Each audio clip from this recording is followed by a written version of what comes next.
Hello everybody and welcome back to 10 Minute Reviews. This fuzzy one down here is Freya, I am Jason, and we're bringing you today's episode. As always guys, please hit the like and subscribe buttons. We're that small family channel just trying to have fun and bring books and bring authors to you guys. We love doing this, we love talking about books, so please support us, we really appreciate it.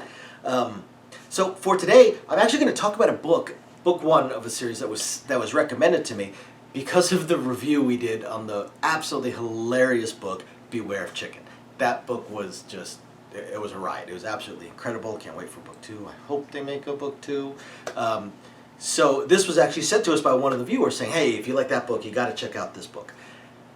I'm going to talk about 4 things, as always. I'm going to talk about the world, I'm going to talk about the plot, or the character, then the plot, and then the writing style. So, I want to talk about Mage Farmer. Mage Farmer, Book 1, Domestication, by Seth Ring. Seth Ring is the author. And guys, this book is awesome. It is absolutely awesome. So the world is a little bit complex. It's a LitRPG book for sure. You definitely have your classes and your character screens and stuff like that. Although not everybody has the character screen. It turns out that the main character that I'll talk about in a little bit is from Earth. He was a summon. And so only the summons have those character screens. Now this world is your typical swords and sorcery world, your typical swords and sorcery fantasy world. But a lot of areas of it are an absolute wasteland because of magic. And mage wars, and there was a big culling, I guess you could say a murder wave, against the mages at a time in the fairly recent past, because mages were so powerful that when they went to battle with each other, armies didn't die, cities didn't die, countries died, kingdoms died when 2 mages would battle each other. When 2 legendary mages would go to battle each other, basically both armies would get annihilated along with whatever country they were in when they were battling. The force of their abilities would basically turn the land into a nuclear wasteland. It wouldn't grow anything, would just poison people. And that is the world that this book begins and takes place in. As far as the world knows, there's only 1 or 2 mages left anywhere. And they are they're legends. So the character's name is John Sutton, and he is a retired soldier, and again, he was a summon. He's been in this world for 10 years, and he retired, and when he retired, he was given the deed to a small farm. Now, when he goes out to this farm in this little town out in the middle of nowhere, he finds a couple of squatters, basically, brother and sister, Ellie and her brother Ben, I believe. And of course he finds the usual, there's bandits out in the hills and stuff like that. Now the interesting thing with John, and a big difference between this book and Beware of Chicken, one, it's not a cultivation book. He's got his abilities, and he definitely gains throughout the series more.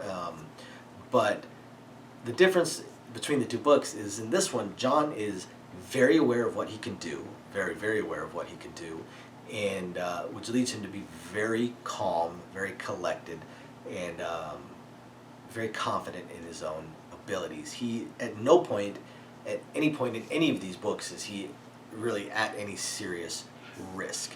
He is definitely your overpowered main character, although he hides it. And it turns out he has to hide it, because part of his character screen, he has a quest, and that is to prevent the apocalypse, based on doom points. If his doom points ever hit 100, the world will end. The world will end in fire and ashes, basically. And he is sitting in the mid to high 70s throughout most of the first book.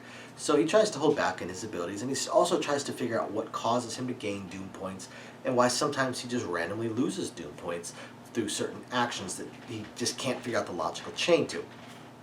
So book 1 mostly deals with him just kind of founding his farm. He, just like Beware of Chicken, he does end up with a bull that's a lot smarter than it should be, and a lot stronger than it should be, and ends up with a rooster that's a lot smarter than it should be, and a lot more powerful than it should be. and some random plants, and of course he has a quest to grow a wheat that does not poison people with mana overload if it's in a a wasteland basically. But mostly for the first book, he's just kind of finding his home and finding his way and finding what he's going to do. By circumstance, he ends up allowing the brothers sisters to stay at his farm, and he ends up kind of smacking the pirate, or not pirate, the bandit king, the wolf king actually, ends up smacking him down a little bit and his people down a little bit. Basically, everybody that crosses him learns very, very quickly not to. They learn very quickly not to cross him. The ones that don't learn are pretty much never seen again. And I'm not going to go into, I don't want to spoil it, so I'm not going to give a spoiler on John and his abilities and what he is. On the next review, when I talk about book 2, of course, it will have already been revealed in book 1, so then I'll talk about it. But the first book is really, it's a slice of life, and it's a really, really good, really fascinating slice of life. This book, when I get into the writing style, Seth Ring's writing style, it's a lot of fun. It's definitely a lot of fun. It's not as, there's not very many pop culture references, not like some of the other books.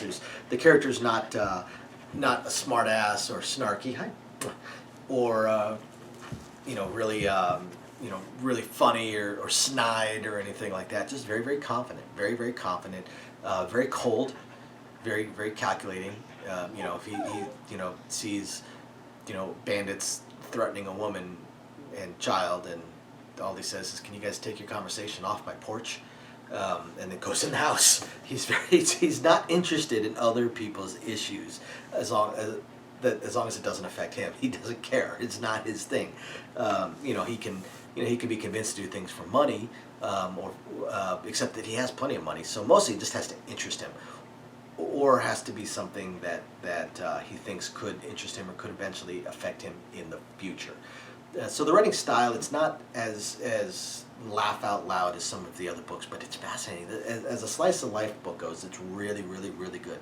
Really good. There's only been 2 books out so far. Book 3 hopefully is coming out soon. I'm really looking forward to it. So I definitely recommend it. Battle Mage Farmer, first book, Domestication, absolutely fantastic. You guys got to check it out. If you don't like it, you don't have to read book 2, but you don't have to finish the book. Of course, you never have to read a book. But I think you guys would like it. If you guys are watching these reviews, you guys enjoy fantasy, you guys enjoy LitRPG, or you guys enjoy slice of life, you guys just enjoy entertaining, fun, easy read books, Battle Mage Farmer Domestication. So after you hit the like and subscribe buttons, guys, check it out. I'll try and remember to put a link down below. Thank you, everybody, for watching, and we will catch you next time. Bye now.